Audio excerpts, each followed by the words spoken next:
Nobody dared to help this dying girl, except for one man. On a stormy night, a wealthy, well-dressed doctor walks home, his world carefully controlled, until he sees her. A tiny girl, burning with fever, abandoned at a bus stop. People pass by. No one stops, no one cares.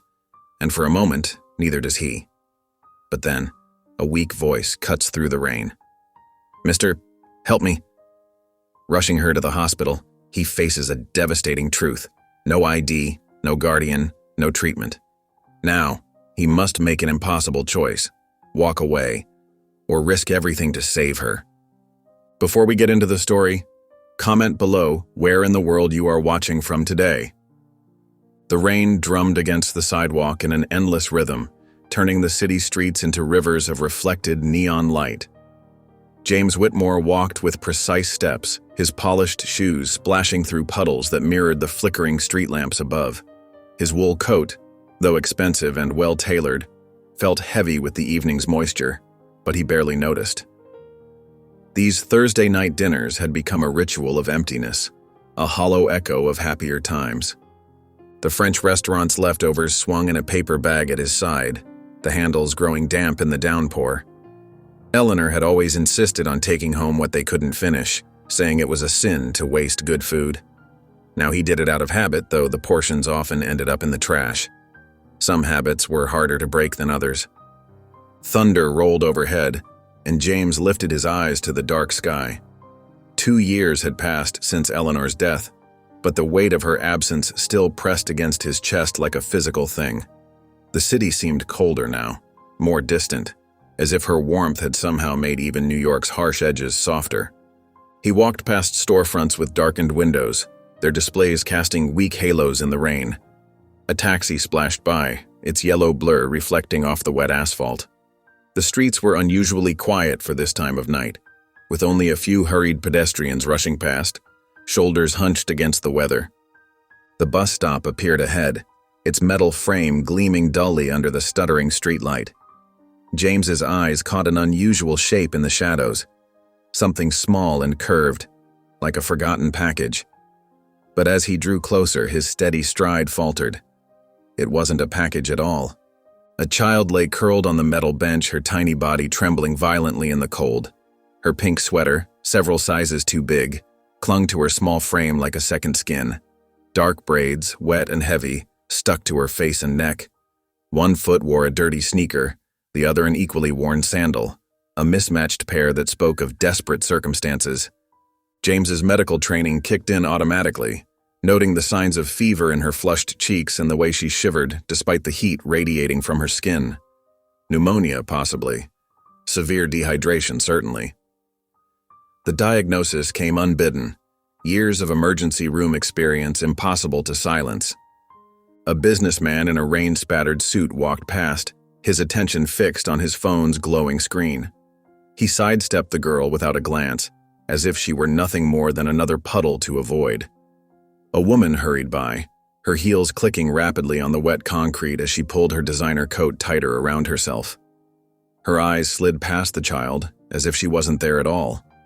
A group of teenagers approached, their laughter cutting through the rain's steady patter. They jostled each other, sharing some private joke, and pushed past the bus stop without breaking their conversation. The girl curled tighter into herself, making herself even smaller, as if she'd learned that invisibility was safer than being seen. James's grip tightened on the bag of leftovers, his knuckles white against the wet paper. His doctor's instincts screamed at him to act, to help, to do something. But another part of him, the part that had carefully walled itself off after Eleanor's death, warned him to stay away. Getting involved meant caring, and caring meant risking pain. He'd had enough pain to last a lifetime. He turned away, his movements stiff and mechanical. This wasn't his problem. The city had services for this sort of thing. Someone else would help. Someone else would care. His shoes squeaked on the wet pavement as he took one step, then another, each one feeling heavier than the last. Then, cutting through the sound of rain and distant traffic, a small voice reached him, weak and trembling, but clear enough to stop him in his tracks. "Mister, help me." The words hung in the rain-soaked air, fragile as a spider's web. James stood frozen, the leftovers growing heavier in his hand, while the rain continued its relentless descent around him. The rain hammered against the sidewalk as James stood frozen, his expensive leather shoes already ruined by puddles. His carefully ordered world seemed to tilt on its axis as he stared at the tiny figure huddled on the bus stop bench. The girl's plea echoed in his ears. "Mister, help me." He took one step back, then another forward. His mind raced with all the reasons this was a terrible idea. He had a system, a careful routine that kept him functioning after Eleanor's death. Taking in a sick child from the streets would shatter everything he'd built to keep himself safe from more pain. But his medical training wouldn't let him ignore the obvious signs of severe fever. The girl's dark skin had an ashen undertone, and even from where he stood, he could see the violent tremors racking her small frame. Her braids were plastered to her head, and the thin pink sweater she wore might as well have been tissue paper for all the protection it offered against the bitter rain.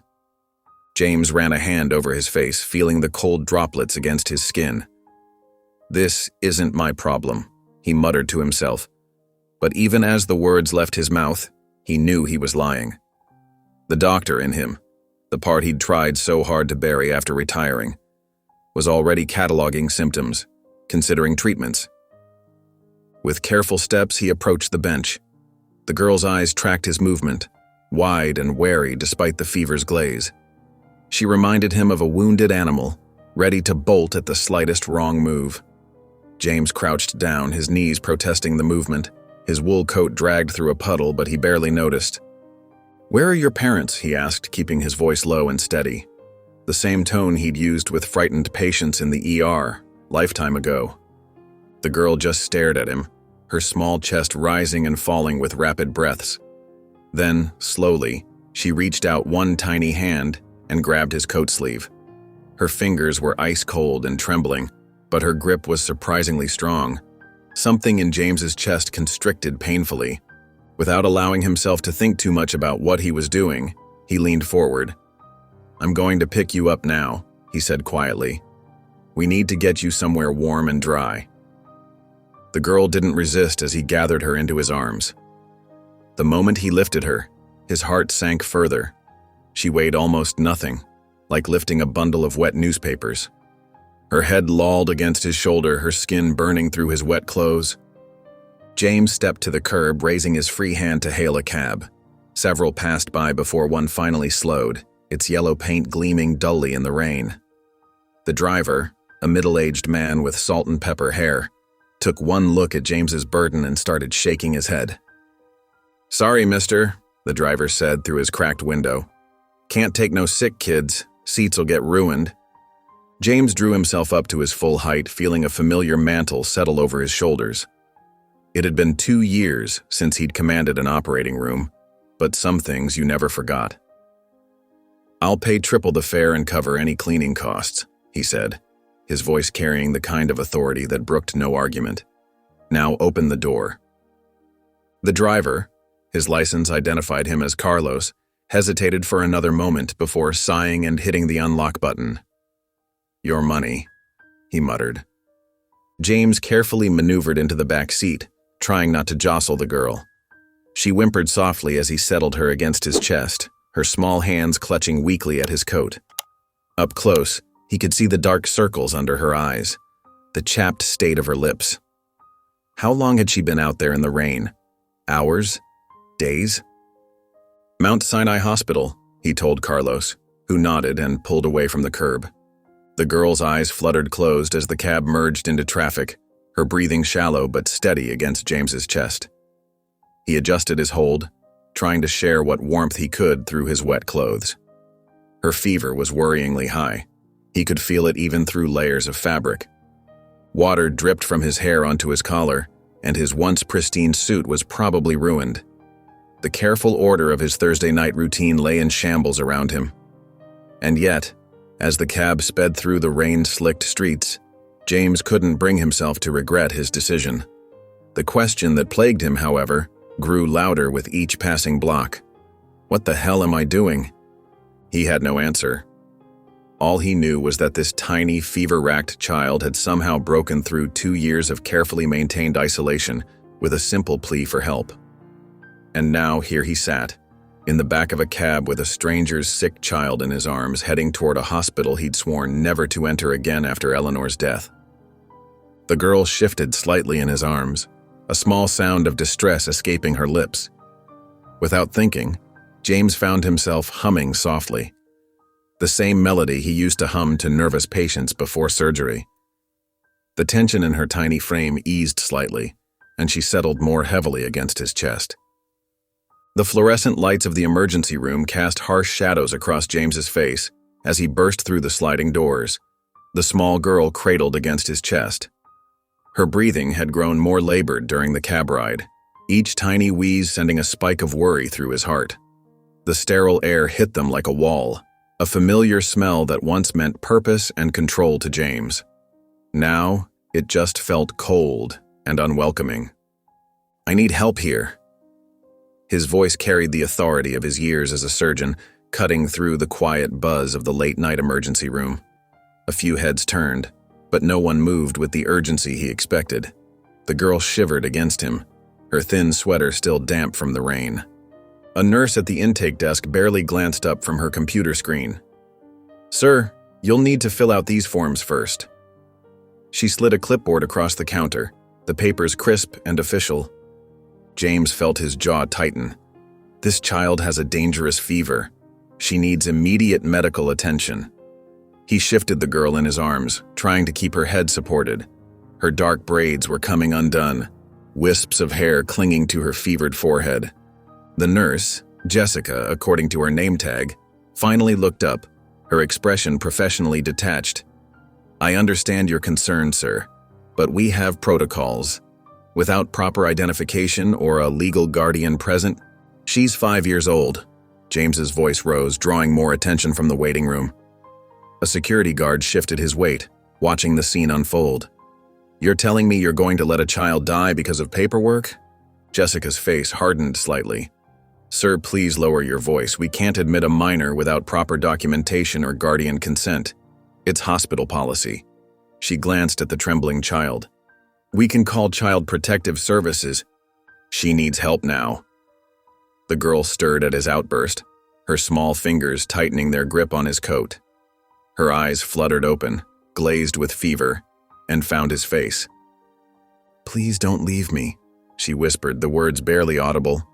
Something in James's chest constricted painfully. Another nurse approached, her rubber-soled shoes squeaking on the linoleum. "Jessica's right. We can't treat her without proper authorization. It's a liability issue." James looked between them, disbelief etching deeper lines around his eyes. In all his years of medicine, he'd never felt so utterly powerless. He could diagnose complex conditions, perform intricate surgeries, save lives with skilled hands. But here he stood, unable to get basic care for a sick child. The security guard took a step closer. "Sir, if you could just take a seat and fill out the forms." "Forms?"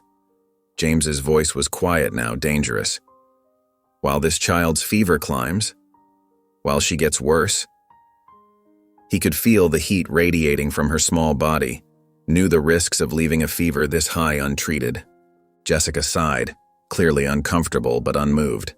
"I'm sorry, but those are the rules. Without identification or a guardian." "She was abandoned." The words exploded from him, echoing off the sterile walls. "Left alone at a bus stop in the rain, and you're telling me that makes her less deserving of care?" The girl whimpered, pressing her face against his chest. Her fingers clutched weakly at his coat sleeve, even in her semi-conscious state, as if afraid he too would disappear. James looked down at her tiny form, remembering all the times he'd stood on the other side of this desk. How many times had he hidden behind protocols and procedures? How many times had he let rules overshadow humanity? The security guard moved closer, hand resting on his radio. "Sir, if you continue to be disruptive..." James straightened his spine, feeling the weight of the child in his arms, the trust in her desperate grip. In that moment, he made his choice. Without another word, he turned and walked toward the exit, his polished shoes squeaking against the floor. "Sir," Jessica called after him, "you can't just... We should call the authorities." But James was already pushing through the doors back into the rain, The girl's grip on his coat never loosened, even as she drifted in and out of consciousness. He had no idea what he was going to do, but he knew one thing with absolute certainty. He wasn't leaving her alone again. The hospital parking lot was a maze of puddles reflecting the orange glow of sodium lights. James stood beside his black Mercedes, the child's slight weight in his arms feeling heavier with each passing moment. Not from physical strain, she couldn't have weighed more than 40 pounds, but from the weight of the decision pressing down on him. Her fever burned through his rain-soaked coat. Each shallow breath she took seemed more difficult than the last. The rational part of his mind, the part that had guided him through thousands of surgeries, told him to take her back inside. Let the system handle it. That's what social services was for, wasn't it? But he knew better. He'd seen too many cases during his years as a surgeon. Children lost in the system, bounced from one foster home to another. Some found good homes, yes, but others. He'd treated too many of those cases in the ER, broken arms that didn't quite match the stories, bruises in places that accidents couldn't explain. The girl stirred in his arms, her small hand clutching weakly at his lapel. Her eyes fluttered open, glazed with fever, but somehow still aware enough to look straight into his soul. "Don't leave me," she whispered, the words barely audible over the continuing rainfall. James closed his eyes, feeling the cool drops on his face. Eleanor would know what to do. Eleanor always knew. She'd wanted children, but they'd waited too long, focused on his career. By the time they were ready, it was too late. Now here he was, 65 years old, holding a sick child in a dark parking lot. He thought about his home, pristine, organized, everything in its place.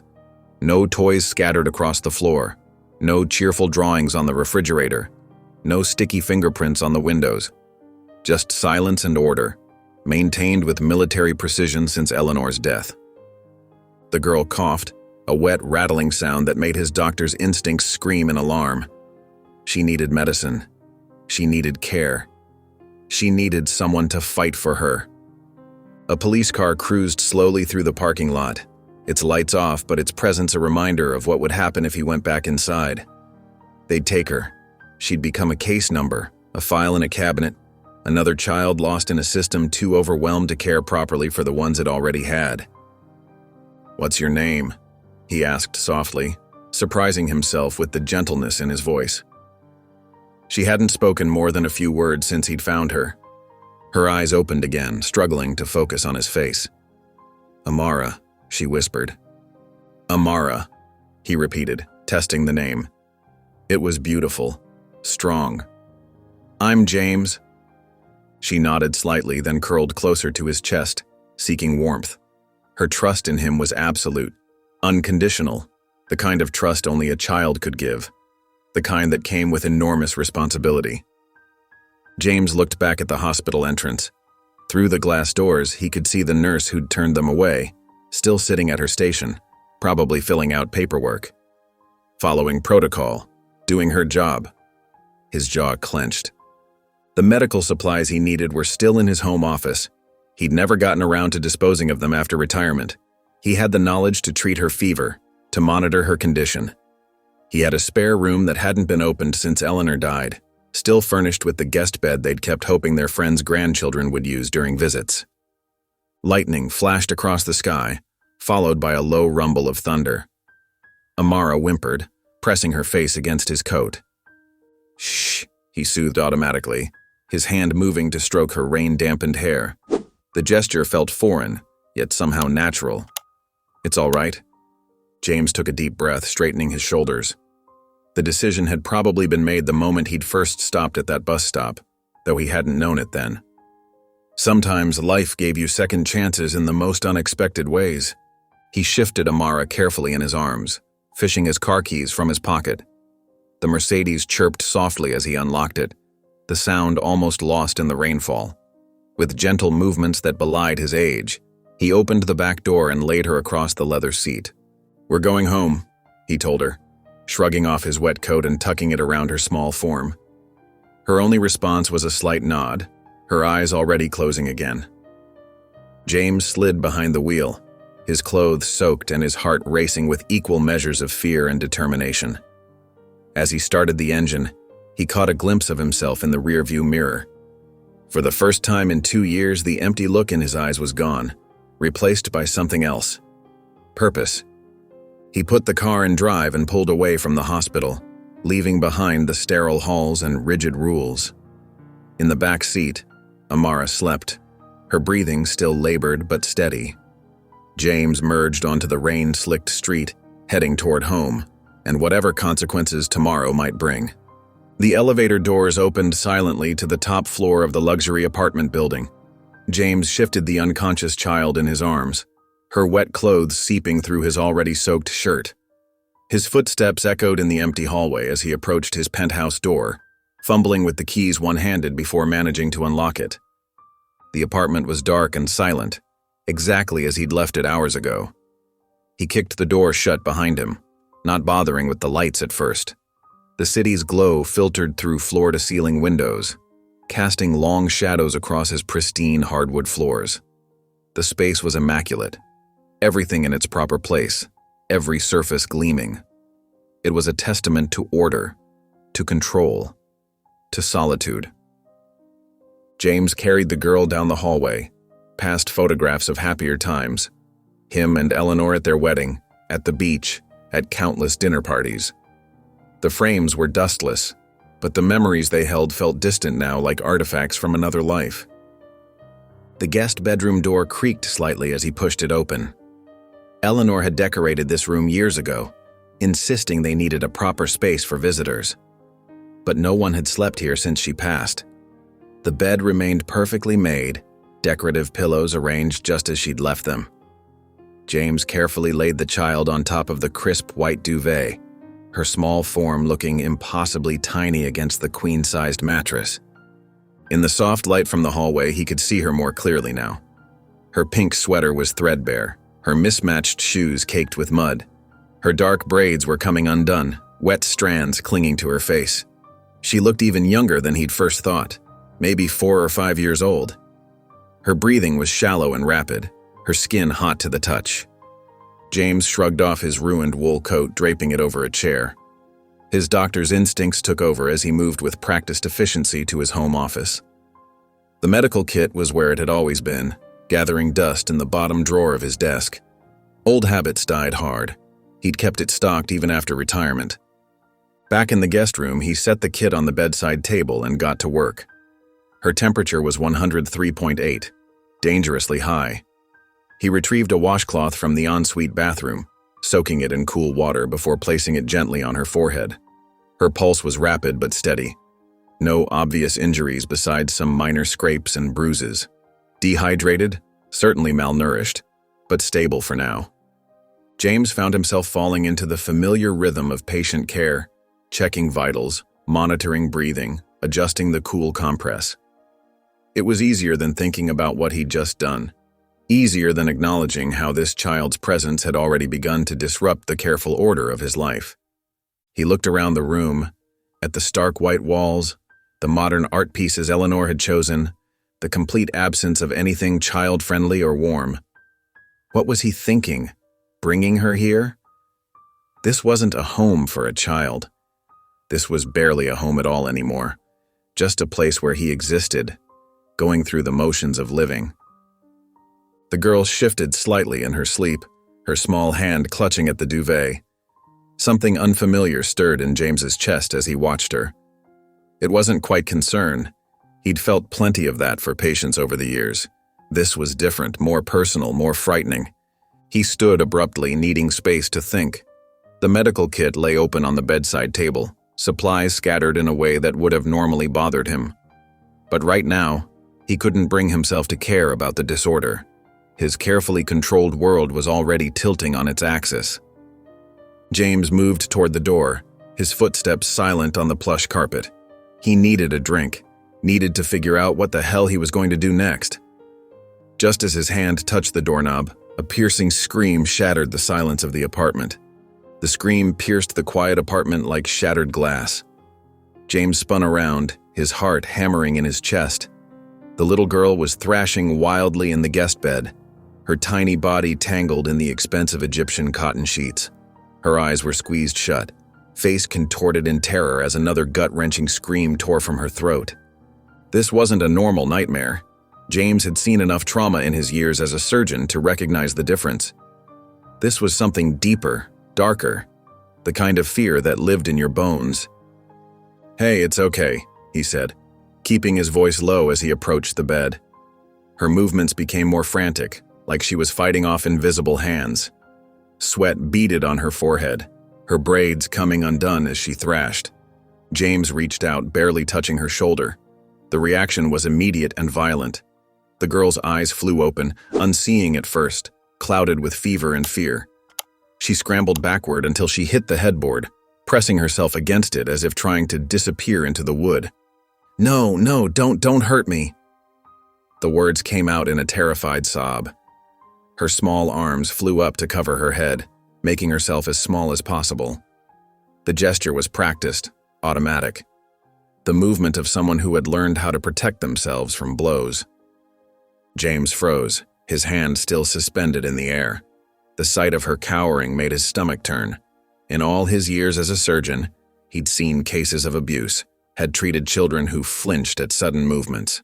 But seeing it up close in his own home made his chest tight with an unfamiliar mixture of anger and helplessness. "Please," she whimpered, her voice muffled by her arms. "Please don't." The words dissolved into quiet sobs that shook her whole body. James slowly lowered his hand, taking a careful step back. The girl was trembling violently, her fever-bright eyes tracking his every movement through the gaps between her fingers. Her breathing came in short, panicked gasps. "I'm not going to hurt you," he said, making his voice as gentle as possible, the same tone he'd used with frightened patients in the ER. "You're safe here." She didn't respond, but her eyes darted to the door behind him, calculating escape routes. James recognized that look too, the desperate search for exits, for any way out. This child wasn't just lost or abandoned. She was running from something or someone. The realization hit him like a physical blow. What had happened to make a 5-year-old so terrified of adult touch? What kind of monster could hurt a child this small, this vulnerable? James took another step back, giving her more space. Her shoulders lowered slightly, though her arms remained protectively over her head. "My name is James," he said softly, keeping his hands where she could see them. "I found you at the bus stop, remember? You were sick. I brought you here to help you get better." The girl's eyes flickered with recognition, but the fear didn't leave them. She pressed herself harder against the headboard, as if trying to merge with it. Her gaze never left his hands. "You have a very high fever," James continued, his voice steady and calm. "I'm a doctor. Well, I used to be. I can help you feel better, but I won't touch you without asking first. Okay?" She didn't answer, but her arms lowered slightly. Her chest still heaved with rapid breaths, but the blind panic seemed to be subsiding, replaced by a wary alertness that was almost worse. No child should have to be that vigilant, that prepared for danger. James took a final step toward the door. "I'm going to leave now," he said quietly, "but I'll be right outside if you need anything. You're safe here. I promise." He backed out slowly, watching as some of the tension left her small frame when he moved away. With a heavy heart, he closed the door behind him, leaving it open just a crack. Through the gap, he could see her still pressed against the headboard, watching the door with wide, untrusting eyes. James leaned against the wall outside, running a hand over his face. What had he gotten himself into? This wasn't just about helping a sick child anymore. This was something much darker, much more complicated, and he had no idea if she would ever trust him enough to let him help. James sat on the hardwood floor outside the guest room, his back pressed against the cold wall. The silence of his normally peaceful apartment was broken by intermittent sobs coming from behind the closed door. Each cry felt like a physical blow, making him wince. He wasn't used to feeling this helpless. The digital clock on the hallway table showed 2:47 a.m.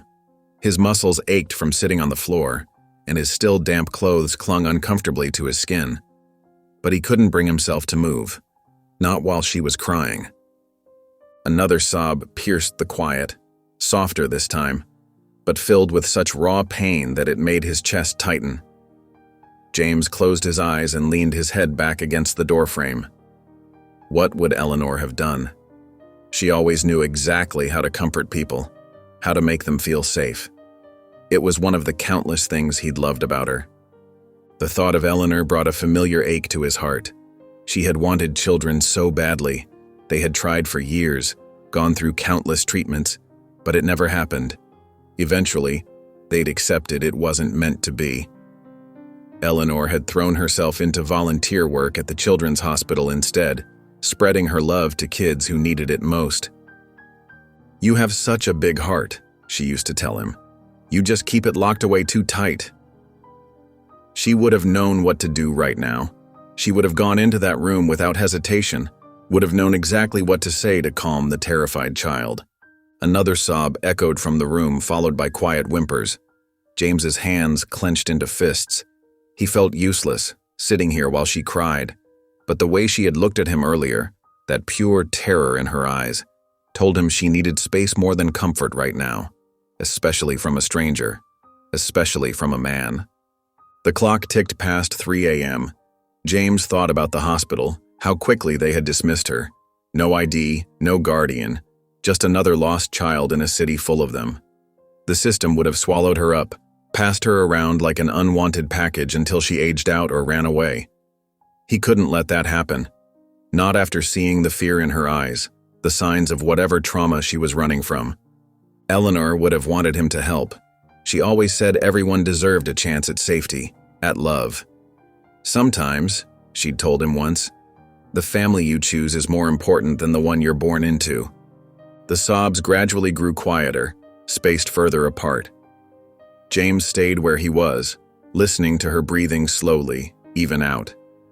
His own eyes felt heavy, but he fought against sleep. He wouldn't leave her alone even if she didn't know he was there. By 3:45 a.m., the room had fallen silent except for soft, steady breathing. Still, James remained seated outside her door. The first hints of dawn began to lighten the sky outside his apartment windows, painting the sterile white walls with soft pink and gold. Birds started their morning song somewhere in the distance.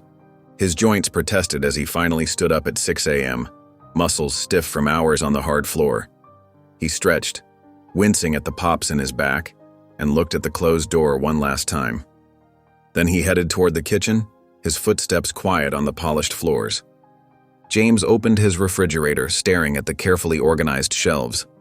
For years, he'd only bought enough for one person. Precise portions, nothing wasted. Now he found himself wondering what a sick 5-year-old might want to eat.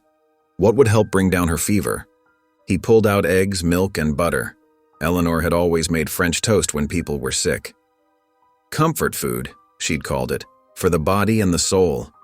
His hands moved automatically, whisking eggs with cinnamon and vanilla, the way she had shown him countless times. For the first time in 2 years, he was cooking breakfast for someone else. The familiar motions brought back memories of Sunday mornings with Eleanor, the kitchen filled with warmth and the smell of coffee. She would have loved this little girl, would have known exactly how to help her heal.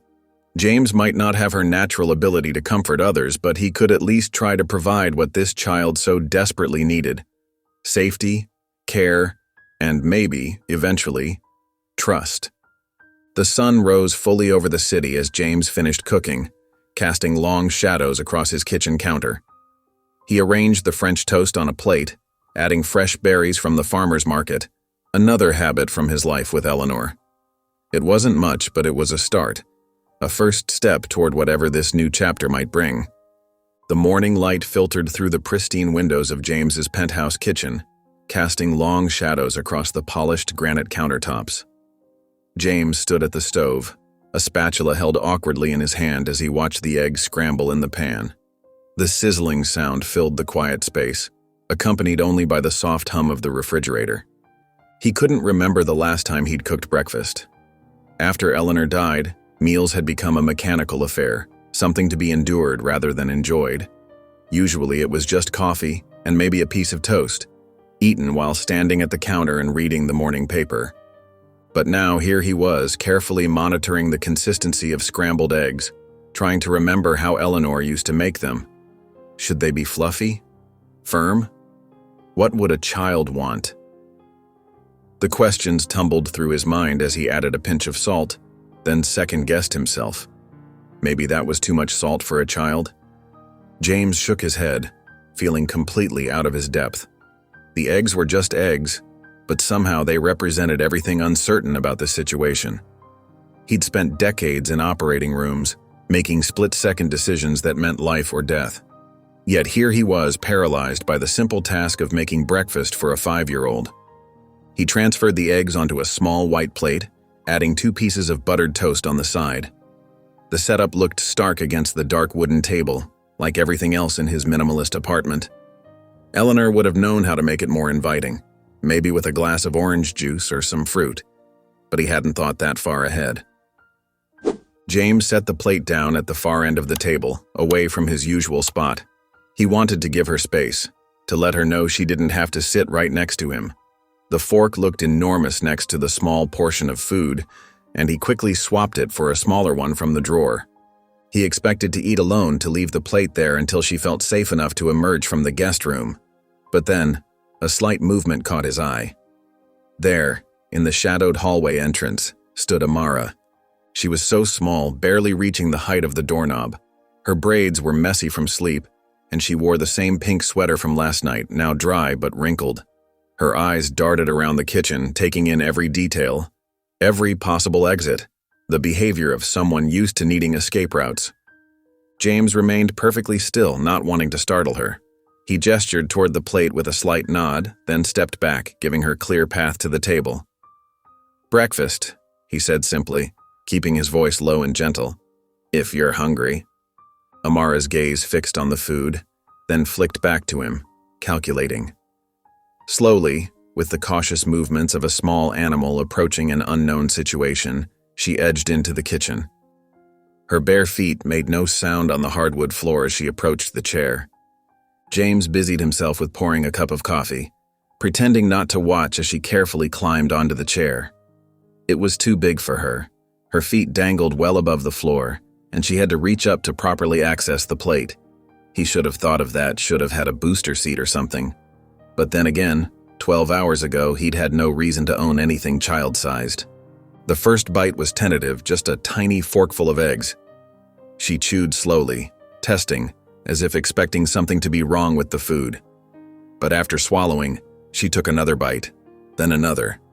Each mouthful seemed to ease some of the tension in her small shoulders. James sat down at his end of the table, maintaining the distance between them. He sipped his coffee and unfolded the morning paper, but didn't read it. Instead, he watched her over the rim of his cup, noting how she ate with careful precision despite her obvious hunger. Someone had taught her table manners at some point. When her plate was half empty, James finally spoke, keeping his tone casual and soft. "What's your name?" The fork paused halfway to her mouth.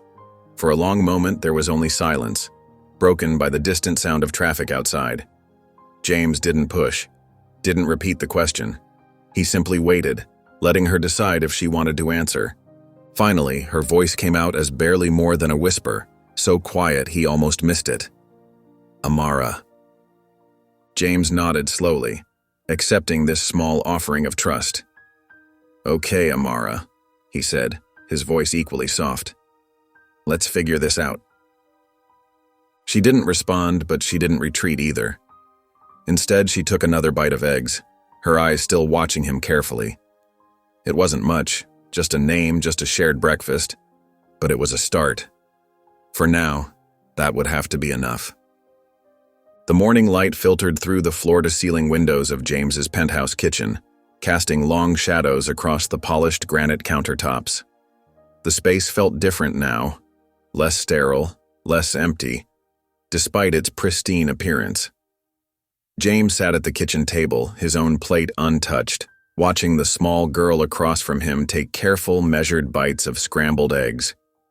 Her movements were deliberate, almost mechanical, as if she'd trained herself to eat slowly even when hungry. The oversized t-shirt he'd given her to sleep in hung loose on her tiny frame, making her appear even smaller than she was. Her braids were slightly messy from sleep and dark circles shadowed her eyes, but the dangerous fever from last night had broken. James cleared his throat softly, trying not to startle her. "How long were you out there?" The question came out gentler than he'd intended, his usual commanding tone softened by something he couldn't quite name. Amara's fork paused halfway to her mouth. Her eyes flicked up to meet his for just a moment before dropping back to her plate. She kept chewing, but her shoulders tensed visibly, and her free arm wrapped around her middle in a protective gesture that made James's chest tighten. It was the instinctive movement of someone who'd learned to shield themselves from hurt. The silence stretched between them, broken only by the soft clink of her fork against the plate and the steady patter of rain against the windows. James watched her curl further into herself, her small frame somehow becoming even smaller. Whatever had happened to her out there, however long she'd been alone, she wasn't ready to speak about it. James set his own fork down carefully, making sure the movement was slow and non-threatening. "You're safe here," he said, his voice steady and calm. "I won't ask you questions you don't want to answer." The words felt foreign in his mouth. He'd spent decades being the one who demanded answers, who needed to know everything to make the right decisions. But something told him that with Amara, patience would matter more than knowledge. For the first time since he'd found her, Amara lifted her head and truly looked at him. Her dark eyes, still fever-bright but clearer than last night, studied his face with an intensity that seemed beyond her years. She was searching for something. Truth, perhaps, or deception. James held her gaze steadily, letting her look. The rain continued its gentle rhythm against the windows, filling the quiet moment between them. A car honked somewhere in the street below. The refrigerator hummed. And then, like a whisper of trust in the morning stillness, came her voice. "Amara." The word hung in the air between them, small but significant. Her name, a piece of herself freely given, not taken. James felt the weight of that trust settle on his shoulders. She watched him carefully, her fork now still on her plate, waiting to see what he would do with this offering. James nodded slowly, acknowledging the gift of her trust without making it into something bigger than she was ready for. "Okay, Amara," he said simply. "Let's figure this out." Outside, the rain continued to fall, but it felt distant now, separate from the quiet sanctuary they'd created in his kitchen. Amara picked up her fork again, returning to her breakfast with slightly looser shoulders. James watched her eat, his own food forgotten as the morning light grew stronger around them. The storm that had brought them together still drummed against the windows, but here, in this moment, its threat felt far away. They sat in companionable silence, an unlikely pair brought together by chance and choice, taking the first tentative steps toward understanding each other. The morning rain tapped softly against the floor-to-ceiling windows of James's penthouse living room, creating a gentle rhythm that filled the quiet space. The city sprawled out below, its usual bustling energy muted by the gray skies and lingering drizzle. Inside, the spacious room felt different than it had just 24 hours ago, less empty despite its minimalist design and carefully arranged furniture. James moved methodically in the kitchen, the familiar routine of making coffee giving his hands something to do while his mind worked through the situation. The rich aroma of fresh coffee filled the air as he glanced periodically at the small figure on his leather couch. Amara sat curled into herself, her tiny frame almost disappearing beneath the thick blanket he'd given her. Her knees were pulled tight against her chest, making herself as small as possible, as if trying to take up the least amount of space she could. The blanket, soft and cream-colored, had been Eleanor's favorite.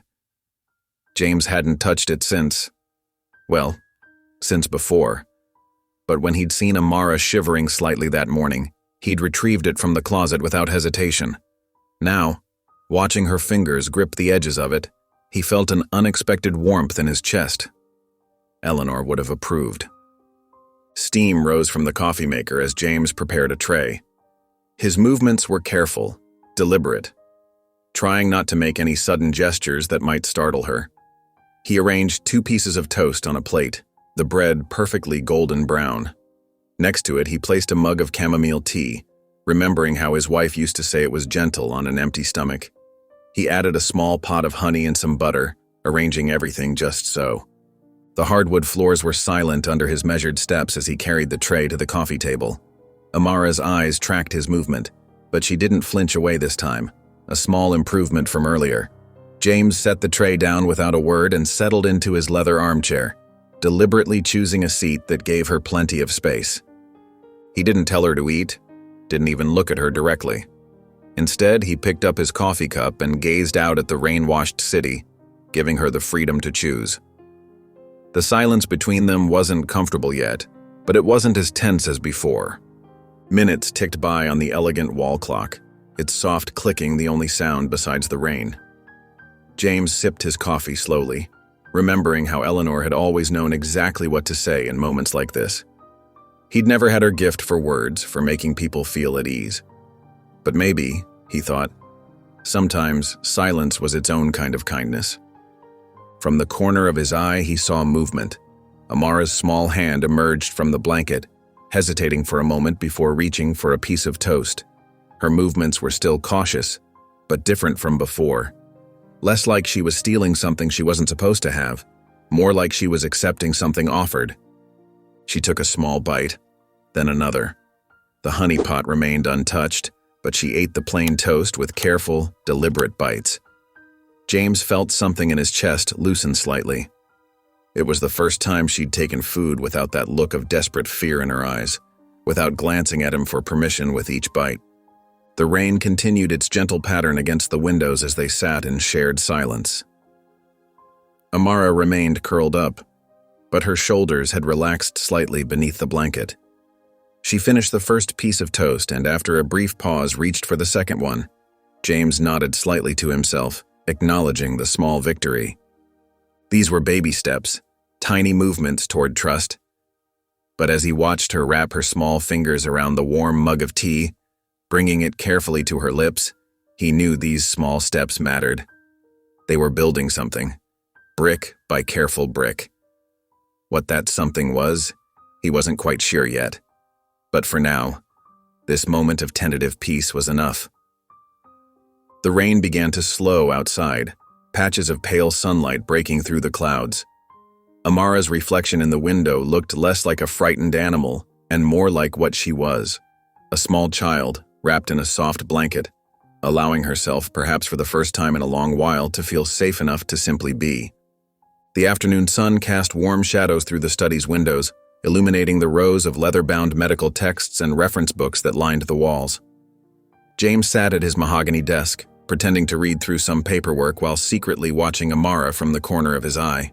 She had discovered one of his old anatomy textbooks an hour ago, carefully pulling it from a lower shelf and settling cross-legged on the plush carpet. The massive book nearly covered her lap as she studied each page with surprising focus for a 5-year-old. Her small finger traced the detailed illustrations of the human body, lingering on the carefully labeled diagrams. Though she hadn't said a word, her eyes were bright with curiosity. James found himself lowering his papers, openly observing her now. It was the most relaxed he'd seen her since bringing her home last night. The fever had broken in the early morning hours, and some color had returned to her cheeks. She still moved cautiously like a wild animal expecting danger at any moment, but here in the quiet of his study, she seemed almost peaceful. He debated breaking the silence, wanting to ask if she could read any of the words or if she just liked the pictures. But something held him back, an instinct that told him not to disturb this fragile moment of calm they'd found. The sudden sharp knock at the door shattered everything. The change in Amara was instant and violent. Her whole body went rigid, the book sliding forgotten from her lap as she jerked backward. Her shoulders hunched inward, making her already tiny frame seem even smaller. The peaceful curiosity in her eyes vanished, replaced by raw animal terror. James stood slowly, his heart clenching at her reaction. She flinched at his movement, scrambling to pull the blanket she'd been carrying around tighter against herself. Her breathing came in short, sharp gasps, and she pressed herself against the bookshelf as if trying to disappear into it. "It's okay," James said softly, keeping his voice steady despite the anger building in his chest. Not anger at her. Anger at whoever had taught this child to expect violence from every sudden sound. "I'm just going to check who it is. You're safe here, remember?" But Amara wasn't listening. Her eyes had gone glassy and distant, fixed on something he couldn't see. Her small hands clutched the blanket so tightly her knuckles went white, and she'd drawn her knees up to her chest in a defensive position. The posture was familiar to James from his years as a surgeon. It was how abuse victims often sat in the emergency room, trying to protect their vital organs. The knock came again, and Amara whimpered, pressing herself harder against the bookshelf. Her entire body trembled, and James could see tears forming in her eyes. But what struck him most was how she angled herself, slightly turned, protecting her face and stomach as if she knew exactly where the blows would land. James felt sick. He'd suspected abuse from her earlier reactions, but this was learned behavior. This was muscle memory born from repeated violence. A child doesn't learn to protect themselves like that unless they've had to do it many times before. He moved toward the door, careful to give Amara a wide berth so she wouldn't feel trapped. Each step away from her felt wrong. Every instinct screamed at him to comfort her, to promise that no one would ever hurt her again. But he knew from experience that approaching someone in the grip of trauma could make things worse. The door opened to reveal a delivery man holding a small package, probably the medical supplies he'd ordered last week. James signed quickly and took the package, barely registering the man's cheerful, "Have a nice day." When he turned back to the study, Amara hadn't moved. She was still pressed against the bookshelf, shaking violently, tears now streaming silently down her face. The blanket was pulled so tight around her it looked like she was trying to disappear inside it. Her eyes darted between James and the door, watching for threats from both directions. In that moment, looking at this terrified child in his study, James understood with perfect clarity that whoever had hurt her was still out there. This wasn't just past trauma. This was active fear. She wasn't just afraid of being hit. She was afraid of being found. The evening settled over the city like a soft blanket, muffling the usual chaos of urban life. Inside James's penthouse, shadows danced across the walls as flames flickered in the modern gas fireplace. The warm light created pockets of comfort in the otherwise stark space, softening the hard edges of his minimalist furniture. James sat in his favorite leather armchair, positioned near the fireplace's gentle warmth. He'd changed from his usual formal attire into a comfortable sweater and slacks, another small adjustment to this new reality. Across the room, Amara remained curled up on the couch, still wrapped in the pale blue blanket she'd claimed as her own. Her dark eyes watched him with that same careful attention she'd maintained all day, like a sentinel guarding against unexpected dangers. The silence between them wasn't exactly uncomfortable, but it held weight. James could feel her studying his every movement, trying to predict what he might do next. Her earlier panic from the delivery knock had eventually subsided, but she'd stayed especially vigilant since then, barely letting him out of her sight. Rather than try to force conversation, which he'd learned only made her retreat further into herself, James reached for a book from the side table. It was an old copy of The Wind in the Willows, its spine cracked and pages worn from years of handling. Eleanor had loved reading it, saying there was something magical about classic children's stories that spoke to all ages. Without making a show of it, James opened the book to the first chapter. He began reading in a quiet, steady voice, as if he were simply reading to himself. The mole had been working very hard all the morning, spring cleaning his little home. He didn't look directly at Amara, didn't try to engage her or check if she was listening. He simply let the words flow, painting pictures of riverside adventures and woodland creatures. His voice, usually so precise and clinical, softened as he read about Mole's discovery of the river and his friendship with Rat. From the corner of his eye, he noticed Amara's posture changing. Her shoulders, which had been tight and defensive all day, began to relax slightly. Her head tilted, just a fraction, toward the sound of his voice. As he continued reading, describing Mole's wonder at his first boat ride, James heard a slight rustling. Amara had shifted on the couch, moving an inch or two closer to his chair. He kept his eyes on the page, maintaining the illusion that he was reading for himself, not wanting to break whatever spell had allowed her to lower her guard even this small amount. The story continued, and with each page, Amara inched closer. It was such a gradual movement that someone else might not have noticed, but James had spent decades observing patients' subtle changes. By the time he reached the chapter where Mole and Rat met Toad, she had moved to the end of the couch nearest his chair. Her blanket dragged behind her like a cape as she settled into her new position, close enough now to see the illustrations in the book. James tilted the pages slightly, making them easier for her to view without acknowledging the change. He noticed her eyes growing wide at the picture of Toad Hall, though she quickly looked away when she realized he'd seen her interest. The firelight played across her face, highlighting the gentle curves of her cheeks, still round with childhood despite whatever hardships she'd endured. For the first time, she looked her age. Just a small girl, caught up in a story about talking animals and riverside adventures. As the chapter drew to a close, James noticed Amara's eyelids growing heavy. She fought it at first, blinking rapidly and straightening her spine whenever her head started to droop. But the warmth of the fire, the comfort of the blanket, and the steady rhythm of James's voice gradually wore down her resistance. When he finished the chapter, her eyes were barely open. She had slumped against the arm of the couch, her body finally surrendering to exhaustion. James set the book aside and stood slowly, careful not to make any sudden movements. Approaching her with measured steps, he reached for the blanket that had slipped from her shoulders. To his surprise and quiet joy, she didn't flinch away when his hands came near. Instead, she allowed him to gently tuck the soft fabric around her small frame, ensuring she was warm and secure. It was a small gesture, but its significance wasn't lost on James. This child, who hours ago had pressed herself against a bookshelf in terror at a simple knock, now trusted him enough to let him near while she was. The morning sun filtered through the kitchen windows, casting warm squares of light across the polished countertops.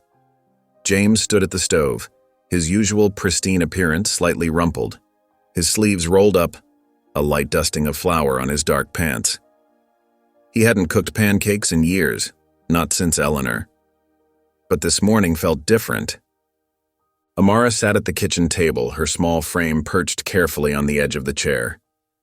She wore one of his old t-shirts as a nightgown, practically drowning in the fabric. Her eyes followed his every movement, watchful but not fearful like before. The kitchen smelled of butter and vanilla, and James could have sworn he saw her nose twitch appreciatively. "Pancakes," he announced, trying to sound more confident than he felt. "Your fever's gone down, so you need proper food." He poured the batter carefully, watching it spread into a perfect circle. "These were my specialty once upon a time." Amara didn't respond, but she leaned forward slightly, her attention caught by the sizzling sound of batter hitting the hot pan. James waited for the tiny bubbles to form on the surface, just like Eleanor had taught him. When they appeared, he gripped the pan handle firmly. "Now the secret is in the wrist," he said, mostly to himself. Just a quick flip and he jerked the pan upward with what he thought was the right amount of force. The pancake rose into the air and completely missed its mark on the way down. Instead of landing neatly back in the pan, it flopped halfway onto the stovetop, folding sadly in on itself. James stared at the ruined pancake, his dignity slightly wounded. The kitchen fell silent for a moment. Then, from behind him, came a sound he hadn't expected, a tiny giggle. He turned around, surprised. Amara had both hands pressed over her mouth, but her eyes were crinkled at the corners. The giggle bubbled up again, slightly louder this time. It was a pure sound, completely unguarded, and it transformed her entire face. "Oh, you think that's funny, do you?" James asked, trying to sound stern but failing completely. He picked up the mangled pancake with his spatula, holding it up for inspection. "I'll have you know this is a perfectly acceptable pancake shape. Very artistic." This only made Amara laugh harder. The sound was infectious, and James felt the corners of his own mouth twitching upward. He hadn't smiled, really smiled, in so long that his face almost felt rusty. "Well then," he said, reaching for the batter bowl again. "Perhaps I should demonstrate my technique again?" He poured another circle, waiting for it to bubble. This time he deliberately made a show of preparing for the flip, exaggerating his movements. "Watch carefully now," he announced, gripping the handle. "This is how a professional does it. He flipped the pan with far too much force, sending the pancake spinning wildly through the air. It landed with a splat, half in the pan and half draped over the edge like a limp flag. Amara's laughter burst out fully this time, no longer muffled behind her hands. The sound filled the kitchen, bright and clear, bouncing off the walls. Her whole body shook with it, and for the first time since he'd found her, she looked exactly like what she was, a 5-year-old child. James felt something in his chest loosen, a knot he hadn't even known was there. He made a show of examining his latest culinary disaster. Perhaps I'm a bit out of practice. Amara wiped her eyes, still giggling. It's all wrong, she said, her voice small but clear, the most words she'd spoken yet. Is that so? James raised an eyebrow, fighting to keep his expression serious. Well, since you're clearly the pancake expert, perhaps you'd like to show me how it's done? Amara shook her head, but she was still smiling. James turned back to the stove, his heart lighter than it had been in years. He poured another pancake, and this time, he managed to flip it properly. When he set the plate in front of Amara, the late morning sunlight streamed through the study's tall windows, casting long shadows across the room's rich mahogany bookshelves. James sat in his worn leather armchair, a cup of coffee warming his hands as he watched Amara. She looked different today, more relaxed, more like a child should be. She was curled up on the plush couch across from him, her small feet tucked underneath her as she carefully turned the pages of a colorful children's book he'd found in storage. The book had belonged to Eleanor's niece, left behind during one of her visits years ago. James had never had the heart to throw it away, and now he was glad he hadn't. Amara's fingers traced the bright illustrations with genuine interest, her expression peaceful for the first time since he'd found her. But the calm couldn't last. There were questions that needed answers, no matter how much he dreaded asking them. James took another sip of his coffee, gathering his courage. He didn't want to shatter this moment of tranquility, but he had to know. Amara, he said softly, keeping his voice gentle and steady. She glanced up at him, her dark eyes immediately showing a flicker of wariness. I need to know something. He paused, choosing his words carefully. Your parents, do you have anyone looking for you? The change in her demeanor was instant and heartbreaking. Her small body tensed up like a spring, her fingers clutching the book so tightly her knuckles went pale. She ducked her head, staring at the pages without seeing them, her face becoming a mask he couldn't read. James waited patiently, his heart heavy. He'd seen that look before, in the emergency room, when patients were trying to find words for something that hurt too much to say. Finally, her voice came out barely above a whisper, fragile as glass. Mama told me to wait at the bus stop. The words hung in the air between them, loaded with unspoken pain. James felt his stomach tighten. He set his coffee cup down on the side table, leaning forward slightly in his chair. How long did you wait? He asked, keeping his tone gentle but firm. Amara's lower lip trembled. She still wouldn't look at him, her eyes fixed on the book in her lap. I don't know. Her voice shook with emotion. A long time. She didn't come back. The simple statement hit James like a physical blow. He thought of her that night in the rain, soaked through and burning with fever. How many days had she sat there, waiting for someone who was never going to return? His jaw clenched as he imagined her watching countless buses come and go, hope dying a little more each time her mother wasn't on them. The silence in the study grew heavy. Amara's small shoulders were hunched, as if trying to make herself even smaller. Her fingers had stopped tracing the pictures, instead gripping the book like it was a shield. James wanted to say something, anything to comfort her. But what could you say to a child whose mother had simply walked away? His medical training had taught him how to heal physical wounds, but this kind of hurt went deeper than any scalpel could reach. He watched as a single tear rolled down Amara's cheek, falling onto the colorful page below. She quickly wiped it away with the back of her hand, as if ashamed to. The evening settled softly over the city, and inside James's penthouse, warmth pushed back against the growing darkness outside. The fireplace crackled steadily, casting dancing shadows across the living room walls. James sat in his leather armchair, rustling his newspaper as he turned the pages, occasionally glancing over the top to check on Amara. She lay on her stomach on the thick carpet, her feet swaying in the air as she concentrated on her coloring. The notebook he'd bought her earlier that day was spread open before her, and she gripped a blue crayon with careful focus. Her tongue poked out slightly as she worked, completely absorbed in her task. The scene struck James as remarkably ordinary, yet somehow extraordinary. Just days ago, this same child had been cowering from his touch, expecting violence from every movement. Now here she was, sprawled comfortably on his floor, her guard lowered enough to simply be a child.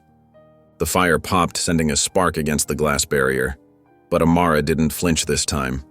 Instead, she just reached for a different crayon, trading blue for yellow. Her braids had come slightly loose during the day, and a few strands fell across her face as she bent over her work. James pretended to read his paper, but his attention kept drifting to the small figure on his floor. The changes in her were subtle but significant. She no longer pressed herself against walls when she walked past him. She didn't watch his hands constantly, waiting for them to strike. When he moved suddenly, she didn't cower anymore. The clock on the mantel ticked steadily, marking the peaceful passage of time. Outside, the city lights began twinkling on, one by one, visible through the floor-to-ceiling windows.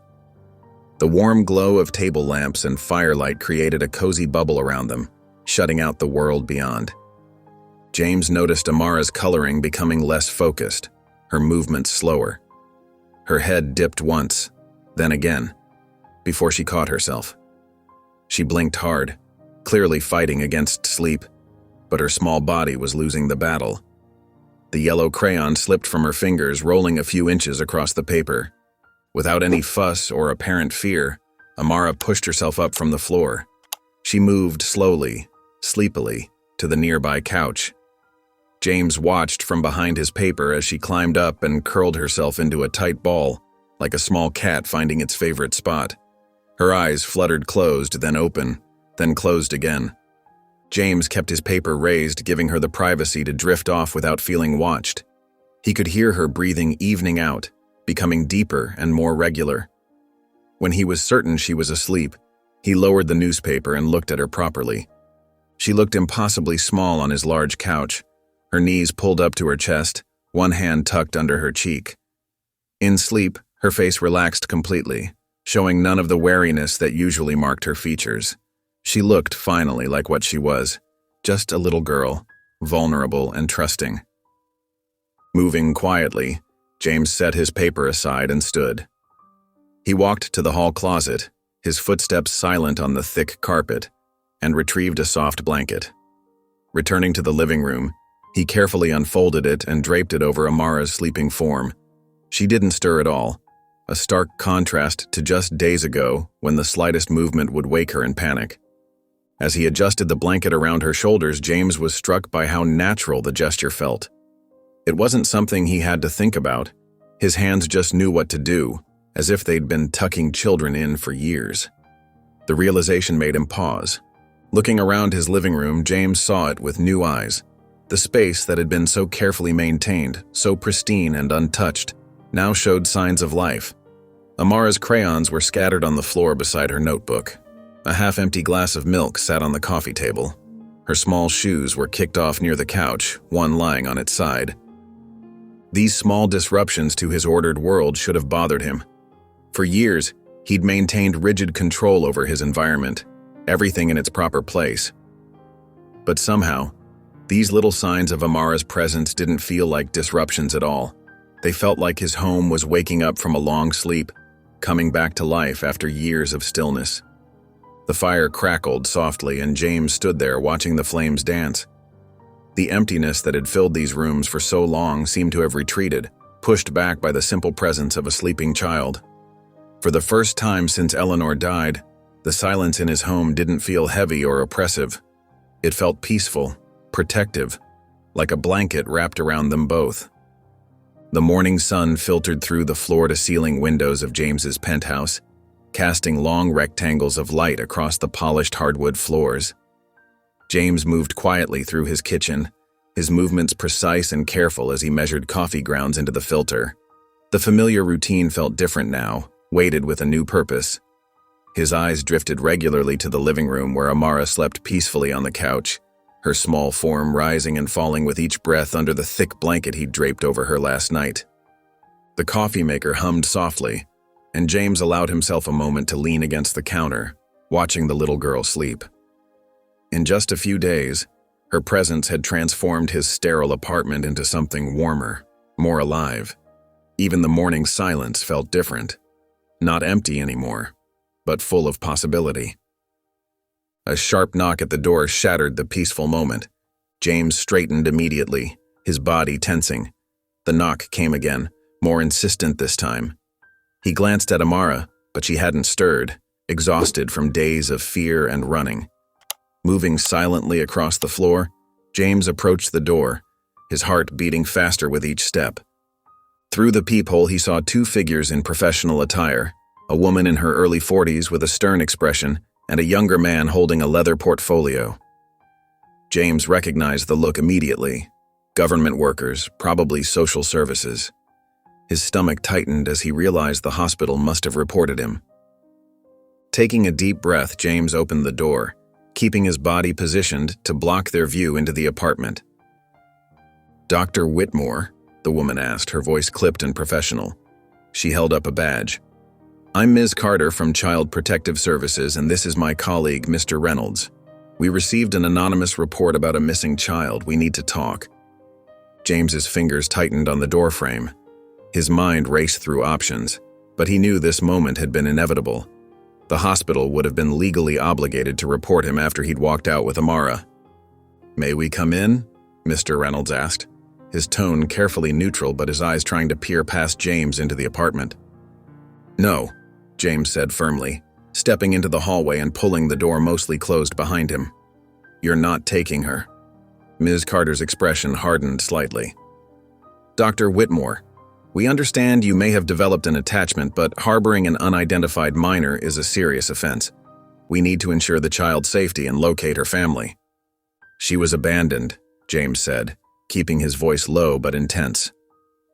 "Left at a bus stop in the rain with a fever. The hospital refused to treat her because she had no guardian. What was I supposed to do? Leave her there to die?" "You should have contacted the proper authorities," Mr. Reynolds interjected. "There are procedures in place." "Procedures?" James cut him off, his doctor's authority seeping into his voice. "I've seen your procedures. I've treated children from foster homes in the ER. I know exactly what happens to kids like her in the system." Ms. Carter's face softened slightly, showing the first crack in her professional facade. "Dr. Whitmore, I understand your concern, but you have no legal right to keep this child. You're not a licensed foster parent. You have no documentation, no authorization." "What I have," James interrupted, "is a terrified little girl who's finally starting to feel safe, who flinches when anyone moves too quickly, who expected to be hit when she heard a loud noise. She needs stability, not more trauma. All the more reason she needs to be properly evaluated and placed with trained foster parents," Ms. Carter insisted, though her voice carried a note of sympathy now. James stood straighter, his full height imposing in the narrow hallway. "I was a surgeon for 40 years. I saved lives. Now I'm trying to save one more. You're not taking her." "Dr. Whitmore," Ms. Carter said firmly, "if you don't cooperate, we'll be forced to return with law enforcement." Behind the door, a small sound made James's heart skip, the soft padding of feet on hardwood. Amara had woken up. He could picture her standing there, confused and scared, wondering if she was about to be abandoned again. "Give me 24 hours, James said suddenly, his voice dropping to an urgent whisper. "One day to start the proper paperwork, to apply for emergency fostering. Whatever you need. Just don't take her today.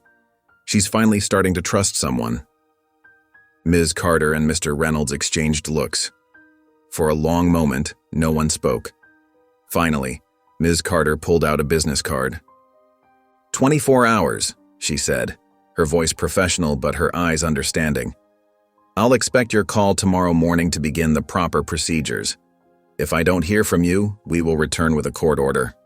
James took the card, his hand steady despite the adrenaline coursing through him. "Thank you." As the social workers turned to leave, Ms. Carter paused. "Dr. Whitmore, make sure you understand what you're getting into.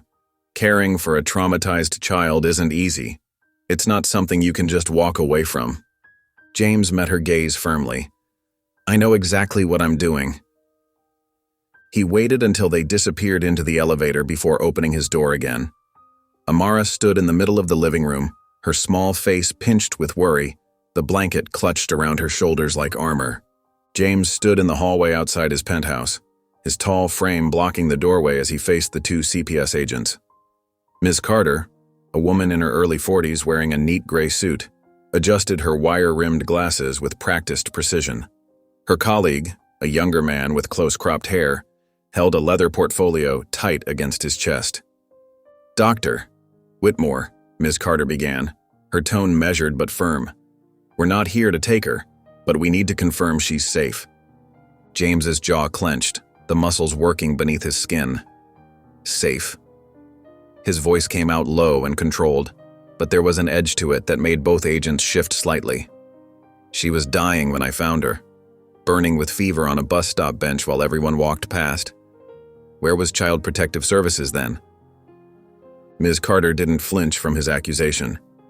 "We understand your concern, Dr. Whitmore, but there are procedures we must follow. The hospital reported finding an unidentified minor in distress, and you left against medical advice. We have to investigate." "I left because they refused to treat her," James said, his hands curling into fists at his sides.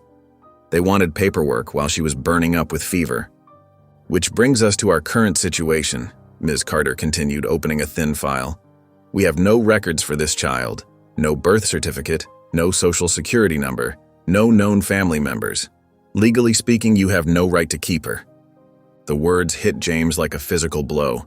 He'd known this was coming, but hearing it stated so plainly made his stomach twist. "And what's your solution?" "Foster care?" "It's the legal procedure in cases like this," the younger agent spoke up. "We need to assess her situation and determine the best placement options." James took a step forward, his voice dropping dangerously. "Do you know what happens to kids like her in the system? She'll be lost. Another statistic. Another child shuffled from home to home until she ages out or runs away." "Dr. Whitmore." Ms. Carter's voice softened slightly. "I understand you've formed an attachment, but you can't simply keep a child you found on the street.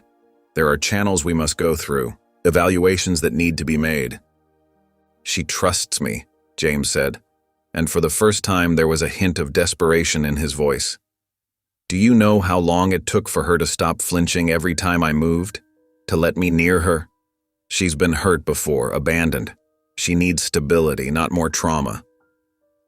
Ms. Carter studied him for a long moment, then closed her file. "I'm going to be frank with you, Dr. Whitmore. You have two options. Either you start the legal process to become her guardian, or we will be back with a court order to remove her. Those are your choices." James felt his heart hammering against his ribs. "And if I fight to keep her?" "Then you'll need a good lawyer," Ms. Carter replied.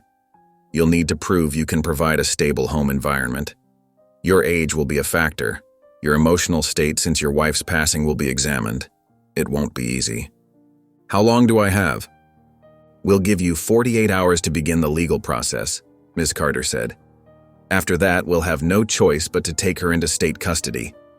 She pulled out a business card and held it out. "These are my direct contact details. Call me when you've made your decision." James took the card, his fingers slightly numb. Ms. Carter gave him one last look, not unkind but resolute. "We'll be back, Dr. Whitmore, and next time, we'll have a court order." He watched them walk down the hallway toward the elevator, their footsteps echoing against the marble floors. Only when they disappeared behind the closing doors did he let out the breath he'd been holding. His hand tightened around Ms. Carter's business card, crumpling the edges. Through the partially open door of his apartment, he could hear Amara stirring on the couch, probably waking up. She had no idea what was coming, no idea that the fragile peace they'd built over the past few days was already being threatened. James stood there in the hallway, his heart pounding, knowing that everything had changed. If he wanted to keep Amara, he would have to fight. Fight the system, fight his own doubts, fight the carefully ordered life he'd built around his solitude. For the first time since Eleanor's death, he had something worth fighting for. James sat at his mahogany desk, the afternoon sun casting long shadows through the study's tall windows.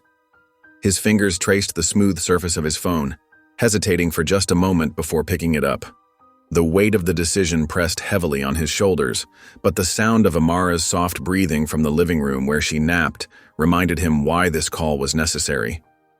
He hadn't spoken to Paul Kingston in years, not since Eleanor's funeral. The thought of reaching out now, after all this time, made his stomach tighten. But the memory of the CPS agent's warning echoed in his mind. "We'll be back with a court order." James pulled open his desk drawer and retrieved a small leather address book, one of the few personal items he'd kept after Eleanor's passing. His fingers found the case section easily, muscle memory from years of use. Paul Kingston's number stared back at him, written in Eleanor's neat handwriting. Taking a deep breath, James dialed the number. Each ring seemed to stretch for an eternity. Just as he thought it would go to voicemail, a familiar gravelly voice answered. "Kingston and Associates." James cleared his throat. "Paul? It's James Whitmore." A pause stretched across the line. Then, "Whitmore? Haven't heard from you in years." There was surprise in Paul's voice, but also a hint of warmth. They'd known each other for decades, after all.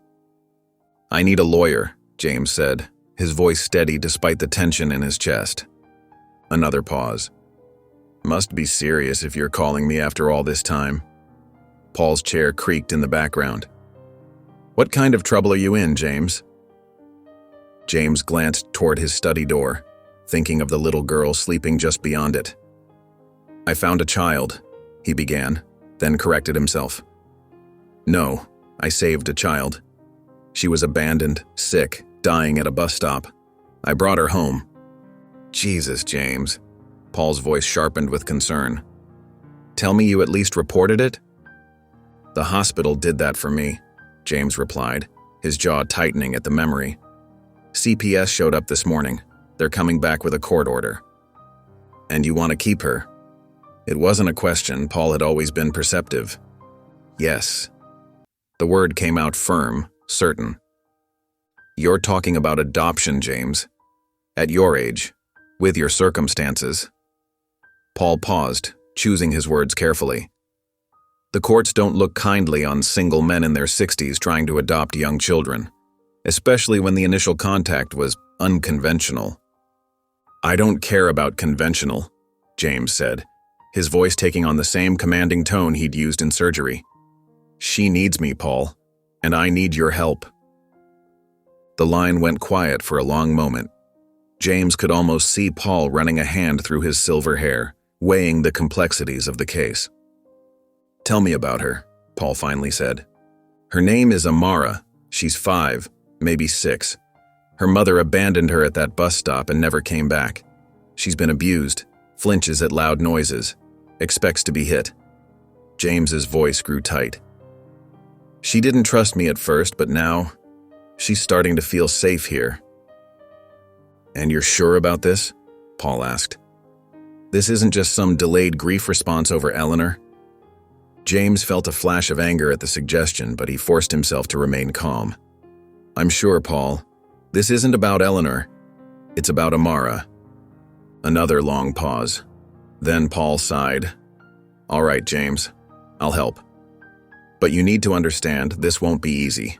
We're talking months of hearings, home studies, background checks.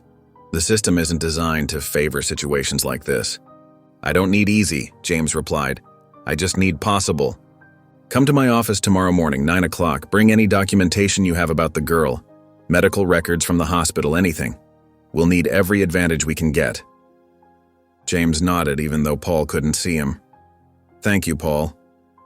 "Don't thank me yet," Paul warned. "This is going to be one hell of a fight."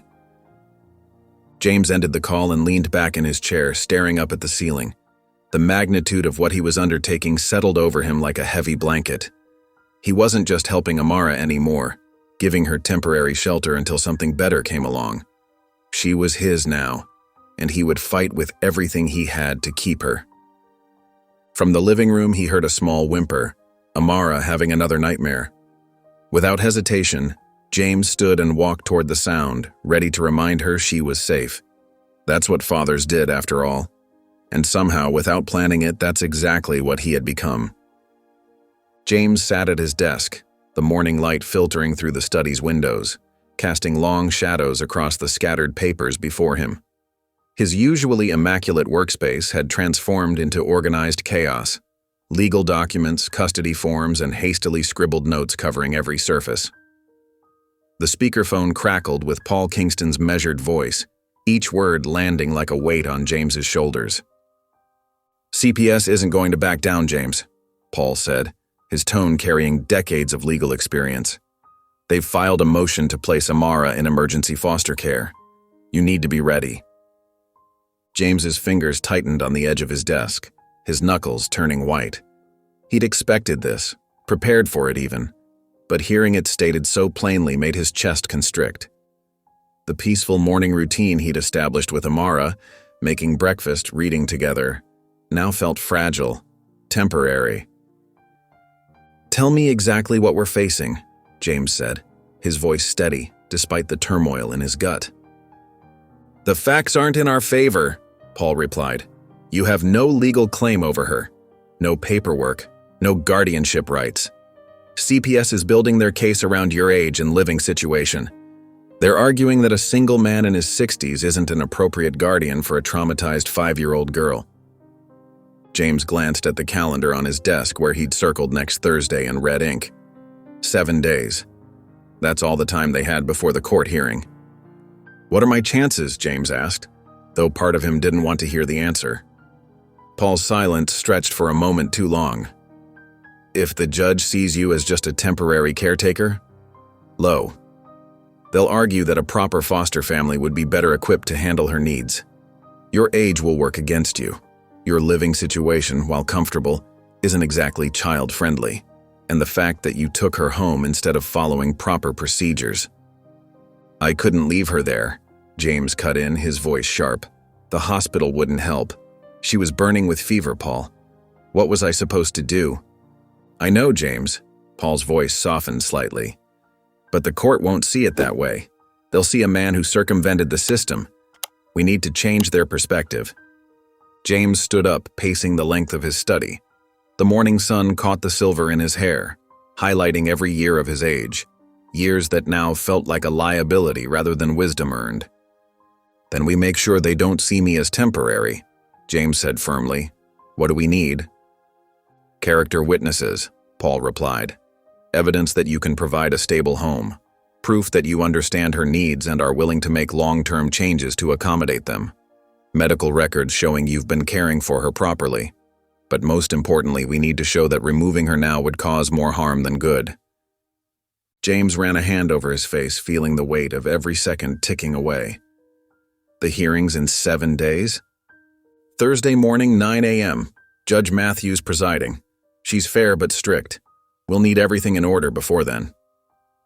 James's eyes drifted to the doorway, where he could see Amara curled up on the living room couch, still sleeping peacefully. Her small form was wrapped in the blanket he'd bought her, her face finally relaxed in sleep. In just a few days, she'd begun to trust him, to feel safe here. The thought of that trust being shattered made his jaw clench. "Send me everything you need," James said, turning back to the phone. "Documentation, forms, whatever it takes. I'm not losing her, Paul." "I'll have my assistant deliver the paperwork within the hour," Paul responded. "But James, you need to be prepared. This won't be easy." "Nothing worth fighting forever is," James replied, his voice firm. "I'll see you tomorrow morning to start preparing your testimony," Paul said. "Get some rest. You're going to need it." James ended the call and stood at his desk, looking over the scattered papers that would determine Amara's future. 7 days to prove he wasn't just a temporary savior. He was the father she needed. 7 days to fight the system that had failed her in the first place. He looked over at Amara again, watching the gentle rise and fall of her chest as she slept, unaware of the battle brewing around her. She'd already lost so much, been failed by so many. He wouldn't be another name on that list. James stood in his living room, watching Amara arrange her crayons with careful precision on the coffee table. She had lined them up by color, creating a rainbow that stretched across the dark wood surface. Her small fingers moved deliberately, adjusting each crayon until it was perfectly aligned with its neighbors. The afternoon sun cast long shadows through the windows, and James felt the weight of what was coming pressed down on his chest. She looked so peaceful, so at home. Her initial fear had melted away over the past few days, replaced by a cautious comfort that made James's heart ache. She hummed softly to herself as she colored, her legs crossed beneath her on the plush carpet. She didn't know. How could she? James checked his watch for the 100th time. 3 p.m. His stomach churned. They would be here any minute. He'd tried rehearsing what to say, but every practiced explanation felt hollow, inadequate. How do you tell a child who's already been abandoned that she has to leave again? The doorbell's chimes shattered the quiet. James felt his heart stop. Amara looked up from her coloring, curiosity replacing the contentment on her face. James forced himself to move toward the door, each step feeling heavier than the last. When he opened it, Ms. Carter stood there, her expression professional but not unkind. Another agent, a younger man James hadn't met before, stood slightly behind her. They both wore suits that seemed too formal for taking a child away from the only safe place she'd known in weeks. "Dr. Whitmore," Ms. Carter said softly. "It's time." James nodded mechanically, unable to form words. He turned back to face the living room, where Amara had risen to her feet. Her dark eyes darted between James and the strangers at the door. "Who are they?" Her voice was small, uncertain. The crayon in her hand trembled slightly. James crossed the room and knelt before her, bringing himself to her eye level. His knees protested the movement, but he barely noticed the discomfort. All he could see was the growing fear in Amara's eyes.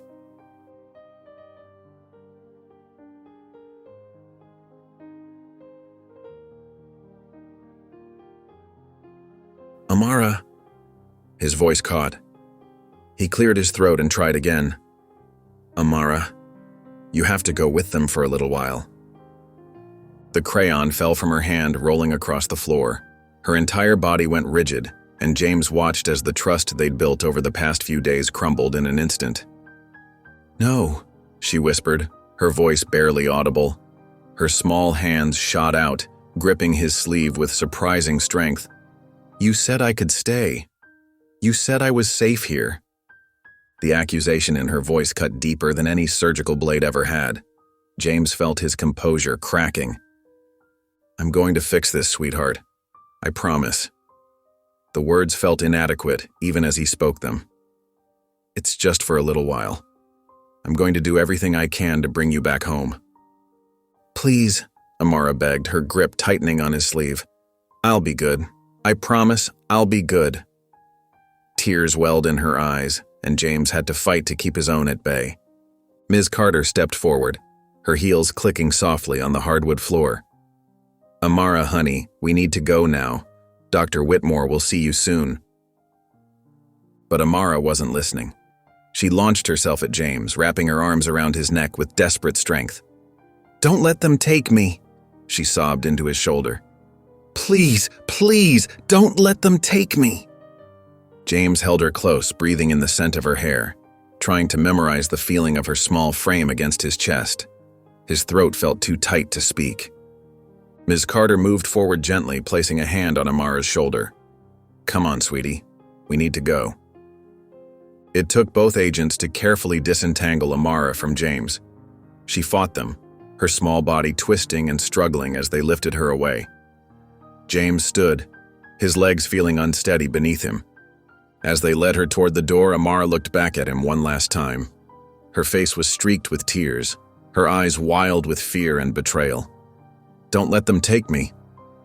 The door closed with a soft click that seemed to echo through the suddenly empty apartment.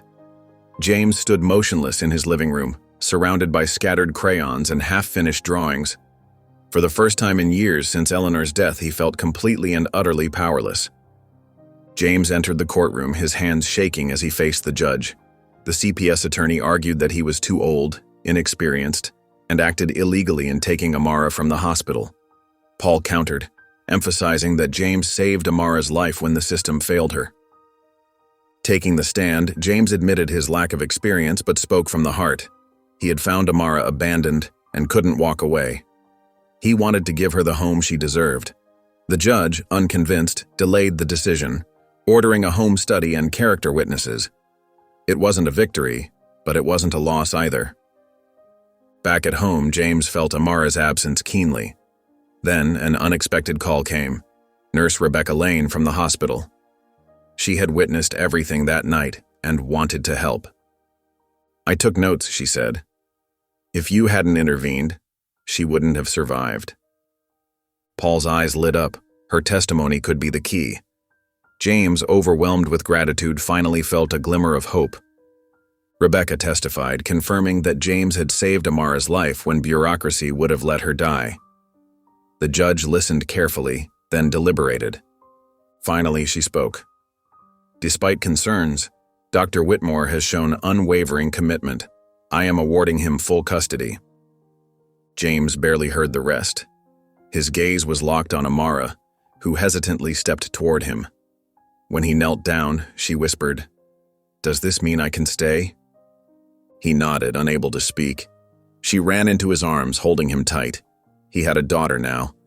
James had prepared everything: the room, the stuffed elephant, the warmth of a real home. When Amara arrived, she stood frozen at the door, unsure. "You're home now," James said gently. Tears welled in her eyes before she dropped her backpack and threw herself into his arms. "Papa," she whispered. James held her tightly, his heart full. She was finally home. A week into their new life, Amara sat at the kitchen table, coloring while James watched. The apartment had transformed. Drawings on the fridge, toys in the corner, a life where there was once only silence. "How was school?" he asked. "I learned to add," she said proudly, demonstrating on her fingers. James smiled, ruffling her hair. "I'm proud of you, Amara." For the first time, her smile reached her eyes. They were learning, together, step by step, to be a family. The living room of James's penthouse had undergone a dramatic transformation. Where once stark minimalism had ruled, warmth and color now filled every corner. A magnificent 7-foot Christmas tree dominated the space near the floor-to-ceiling windows, its branches adorned with twinkling lights that cast a soft, magical glow throughout the room. Beneath it, a collection of carefully wrapped presents in shimmering paper and ribbons waited patiently for Christmas morning. The stereo played Silent Night at a gentle volume, and the air was rich with the aroma of sugar cookies cooling on the kitchen counter. James had never been much of a baker, but he'd learned quickly after discovering Amara's sweet tooth. The kitchen still bore the evidence of their afternoon baking session: a light dusting of flour on the counter, cookie cutters arranged in neat rows, and colorful sprinkles scattered here and there.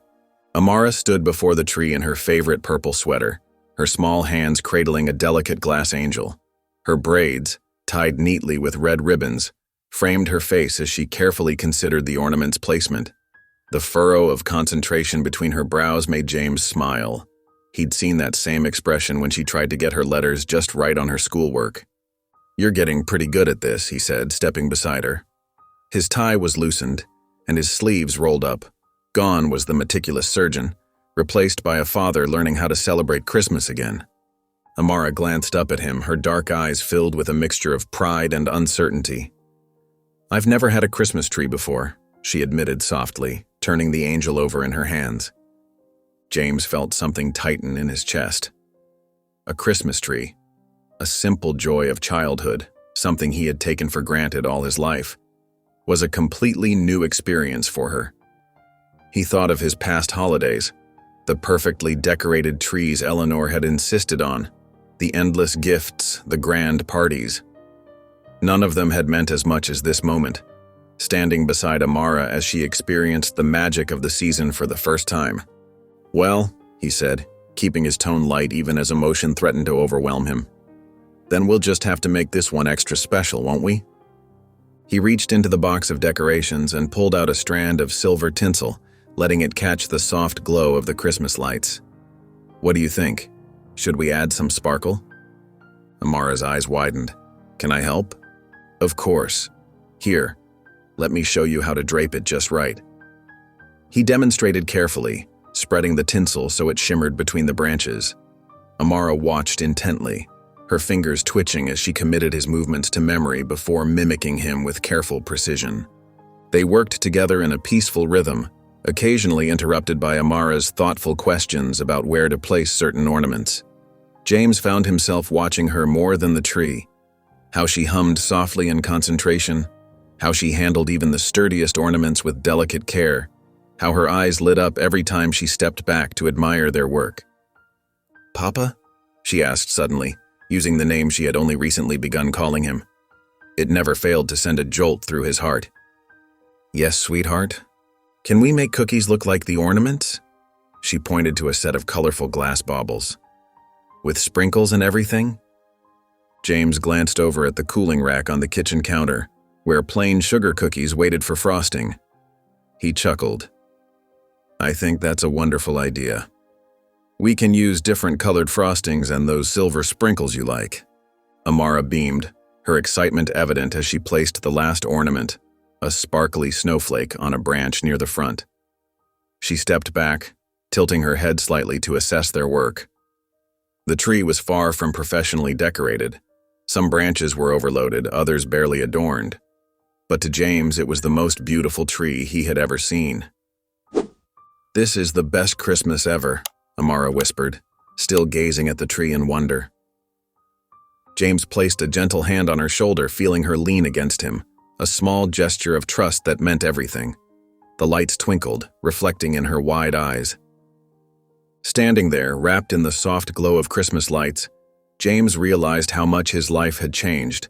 His once sterile apartment, once filled with only the ghosts of memories, now carried the warmth of childhood laughter, the messiness of art projects, and the sweet smell of freshly baked cookies. His heart, once locked away in grief, was opening to something new, something precious. This was Christmas, not the grandeur of past celebrations, but the quiet magic of love and belonging. James hadn't woken up feeling this way in years. A strange, almost childlike excitement thrummed in his chest as he stepped into the softly lit living room. The Christmas tree stood proudly in the corner, its branches adorned with Eleanor's old glass ornaments and Amara's colorful handmade crafts. The contrast, elegance and innocence, made it even more beautiful. On the couch, Amara slept soundly, curled beneath a thick blanket. She had fallen asleep during Miracle on 34th Street, her small head resting against his arm until he had gently tucked her in. The gifts beneath the tree were more than James had initially planned. He had intended to be practical, clothes, books, art supplies, but every time he went shopping, he found himself picking up just one more thing. He wanted this Christmas to be unforgettable for her. A soft sound stirred from the couch. Amara blinked sleepily, then sat up, rubbing her eyes. When her gaze fell on the tree and the gifts beneath it, her entire face lit up. "It's Christmas," she gasped, throwing off the blanket and scrambling toward the tree. James chuckled, setting his coffee aside. "Merry Christmas, sweetheart." She hesitated before touching the first gift as though afraid it wasn't real. Are these all for me?" "Every single one." She carefully unwrapped each present, treating them like treasures. A new art set, picture books, warm winter boots with purple laces, a soft teddy bear with a red bow tie. But it was the final gift, a silver locket with a picture of the two of them inside, that made her pause. She turned it over in her small hands, her fingers tracing the tiny photograph. Then, without a word, she flung her arms around James's neck, holding on tight. "Thank you, Papa." James closed his eyes, his heart swelling at the word. He had spent years believing he would never hear it again. Now, it was his. That afternoon, James stood before Eleanor's grave, a bouquet of white roses in his hands. Amara's choice. Snow dusted the marble headstone, its inscription a silent reminder of the life he once had. "For years I thought I lost everything when I lost you," he murmured, brushing away the snow. But you were right, Eleanor. Life isn't meant to be lived alone. Amara stood beside him, her gloved hand slipping into his. She didn't say anything, but she didn't need to. A flash of red caught his eye, a cardinal landing on a nearby branch. Eleanor had always believed they were signs from heaven. James let out a breath, a small smile tugging at his lips. "Was that you?" he asked softly. "Did you send her to me?" The bird lingered for a moment before taking flight, disappearing into the wintry sky. James tightened his hold on Amara's hand, turning to her. "Would you like to visit her with me again sometime?" Amara nodded. "I think she would have liked our tree." James chuckled, wrapping an arm around her shoulders as they walked back to the car. She would have loved it. For the first time in years, he didn't leave the cemetery feeling hollow. Instead, he felt something else. Something warm. Hope. That night, Amara sat in front of the fireplace, curled in her new Christmas pajamas, clutching a handmade card to her chest. When she finally handed it to James, his breath caught. "I love you, Papa." Emotion lodged in his throat. Unable to speak, he pulled her into his arms. "I love you too, sweetheart." They sat together in the glow of the tree, the warmth of the fire wrapping around them. The past no longer haunted James. The emptiness had been filled. Home wasn't just a place, it was the sound of Amara's laughter, the quiet trust in her embrace, the certainty that they belonged to each other. This was family. If you enjoyed the story of James, I handpicked this next story that you will enjoy. Please don't miss this one. Click here to watch it.